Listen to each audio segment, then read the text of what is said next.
Welcome to my garage.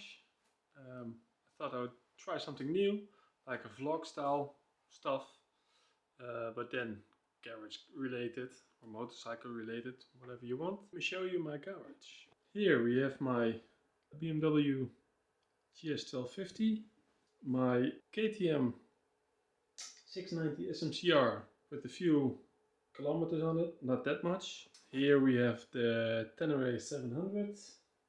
Only off-road use, strictly. And this is my Husqvarna TE 510 Centennial. And there's only 80 of them made.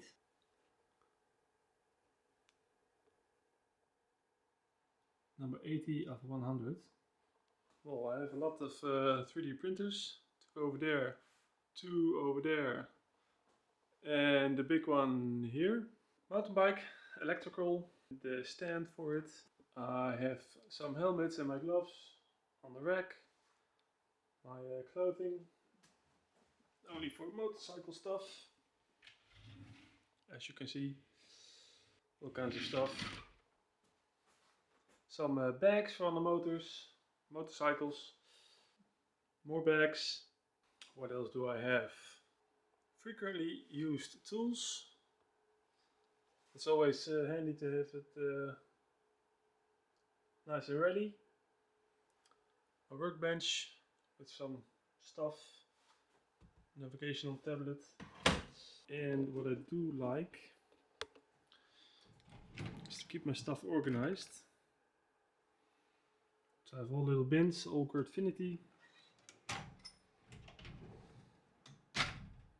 just with stuff in it.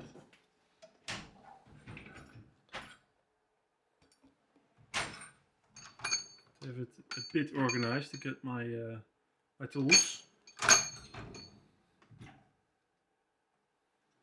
Not all of them are Gridfinity, but enough.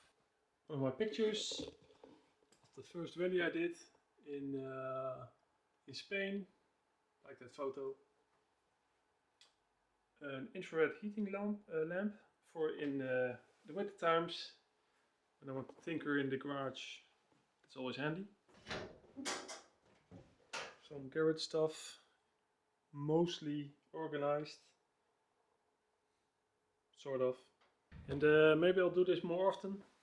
I think about it, but we'll see if people like this or not. Maybe some updates on the bikes if I want to. Still looking to sell the Husky, because I have not enough space in this garage to move around normally. And I also want, maybe I'll get rid of the KTM, and if it rides as good as it looks, maybe the BMW 450 GS. I really like the look of it, but first need to test ride if it's suitable or not. I really like my Tenere for the off-road stuff, but I also do a lot of off-road stuff on my GS, as you can see on my tires. So I'll look into that, but I don't know when it's officially released, but I think end of this year or maybe beginning of next year. We'll see. No rush. I have enough bikes, so I can I have enough to do and enough to ride, but it looks promising. And well, if you have any questions about my garage, or you want to see something more, let me know. I'll show it to you. Bye.